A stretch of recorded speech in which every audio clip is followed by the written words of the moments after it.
Welcome to ব্রন্দ্রটেক হাইপিক best pro photo editing. আপনিও এরকম এডিটিং করে ফেলতে পারবেন আপনার যে কোনো একটি নর্মাল ফটো দিয়ে। তো কিভাবে করবেন সে বিষয় নিয়ে থাকবে আজকের ভিডিওটি স্কিপ না করে সম্পূর্ণ ভিডিওটি দেখার জন্য অনুরোধ রইল। এরকম ফটো এডিটিং করার জন্য আপনাদের একটি অ্যাপ্লিকেশন প্রয়োজন হবে। আপনারা কিন্তু এই অ্যাপ্লিকেশনের সাথে অনেকে কিন্তু পরিচিত। তো আপনাদের ফোন থেকে হাইপিক অ্যাপ্লিকেশনটি ওপেন করে নেবেন, ঠিক আছে। তো আমি আমার ফোন থেকে হাইপিক অ্যাপ্লিকেশনটি ওপেন করে নিলাম। ওপেন করার সাথে সাথে আপনার সরাসরি গ্যালারিতে যতগুলো ফটো রয়েছে সেগুলো শো করবে। তো এখান থেকে আপনাদের একটি ফটো সিলেক্ট করে নিতে হবে। ফটোটি সিলেক্ট করে নেওয়ার পর এখানে আপনারা দেখতে পারবেন নিচে অনেকগুলো টুলস রয়েছে। এই টুলসগুলোর মধ্যে থেকে আপনাদেরকে এখানে এআই ইমেজ রয়েছে, এই এআই ইমেজের উপরে আপনাদের ক্লিক করে দিতে হবে। যখনই ক্লিক করবেন এখানে আপনারা দেখতে পারবেন প্রথমে একটি ফিল্টার রয়েছে, এই ফিল্টারে আপনাদেরকে একবার ক্লিক করে দিতে হবে। এখানে ক্লিক করলে কিন্তু আপনার ফটোটি কিন্তু এডিটিং হয়ে যাবে। তারপরে আপনাদের যে কাজটি করতে হবে আমি পরবর্তীতে আপনাদেরকে দেখিয়ে দেব। তো ফটোটি এখানে এডিটিং হয়ে যাক।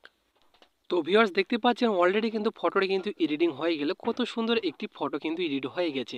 এখন আপনাদের যে কাজটি করতে হবে এখান থেকে আপনারা অ্যাডজাস্ট অপশনে ক্লিক করে দেবেন। তো এখান থেকে আমি অ্যাডজাস্ট অপশনে ক্লিক করে দিলাম।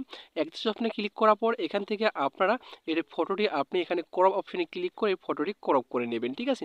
তো এখান থেকে আমি ফটোটি ক্রপ করে নিচ্ছি। ফটোটি ক্রপ করে নেওয়া হয়ে গেলে এখানে আপনারা ফ্রিতে এআই অপশনটি দেখতে পারবেন নিচে টুলসে। এখানে জাস্ট একবার আপনাদেরকে ক্লিক করে দিতে হবে, ঠিক আছে। তো এখান থেকে আমি ক্লিক করে দিচ্ছি। ক্লিক করার পর এখান থেকে আপনারা সাইজটি সিলেক্ট করে নেবেন, 2.5 করে দেবেন বা 2x করে দিতে পারেন। তারপরে এখান থেকে আপনি সিলেক্ট করবেন আপনি টিকটক ফটো নেবেন না আপনার ইনস্টাগ্রামের ফটো নেবেন, সেটা এখান থেকে সিলেক্ট করবেন। সিলেক্ট করা হয়ে গেলে এখানে একটা টেক্সট প্রয়োজন হবে। এই টেক্সটগুলো আমি 2 থেকে 3টি ডিসক্রিপশন বক্সে দিয়ে রাখবো, সেখান থেকে আপনারা কপি করে নেবেন। তো এখান থেকে আমি একটি লেখা পেস্ট করে দিচ্ছি। পেস্ট করে দেওয়ার পর এখানে আপনারা কি করবেন, এলাও অপশন দেখতে পারবেন।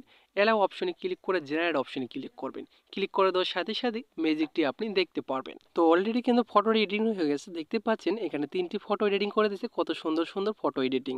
এটা কিন্তু আপনি হাইপিক প্রো দিয়ে কিন্তু করতে পারবেন। তো আপনার যে ফটোটি ভালো লাগে অ্যাপ্লাই অপশনে ক্লিক করে টিক মার্কে ক্লিক করে ফটোটি আপনি পেস্ট করে গ্যালারিতে নিতে পারবেন। এখান থেকে আমি আরেকটি ফটো এডিটিং করে আপনাকে দেখিয়ে দিচ্ছি। তো এখান থেকে আপনি সলিউশনটা করে নেবেন। তারপরে এখানে আপনারা কি করবেন, এখান থেকে সাইজটি সিলেক্ট করে নেওয়া হয়ে গেলে আপনার নিচে আপনি একটি টেক্সট প্রয়োজন হবে, সেই টেক্সটই এখানে আপনাদেরকে দিতে হবে। তো এখানে আমি টেক্সট দিয়ে দিচ্ছি। টেক্সটটি দেওয়া হয়ে গেলে এখানে আবারও আপনার কি করবেন, টেক্সটটি পেস্ট করা হয়ে গেলে এলাও অপশনে ক্লিক করে জেনারেট অপশনে ক্লিক করবেন। জেনারেট অপশনে ক্লিক করার পর এখানে কিছুক্ষণ পরেই কিন্তু দেখতে পারবেন ফটোটি কিন্তু এডিটিং হয়ে গেছে। তো অলরেডি দেখতেই পাচ্ছেন ফটোটি কিন্তু এডিটিং হয়ে গেছে, কত সুন্দর একটি সানসেট ফটো এডিটিং হয়ে গেছে। তো এইভাবে আপনারা খুব সহজেই আপনার যে কোনো একটি নর্মাল ফটোতে এডিটিং করে ফেলতে পারবেন। তো আশা করি বুঝতে পেরেছেন কীভাবে আপনি হাইপিক প্রো ফটো এডিটিং করবেন। তো মূলত এই ছিল আজকের ভিডিওটি ভালো লাগলে অবশ্যই লাইক করে পাশে থাকবেন।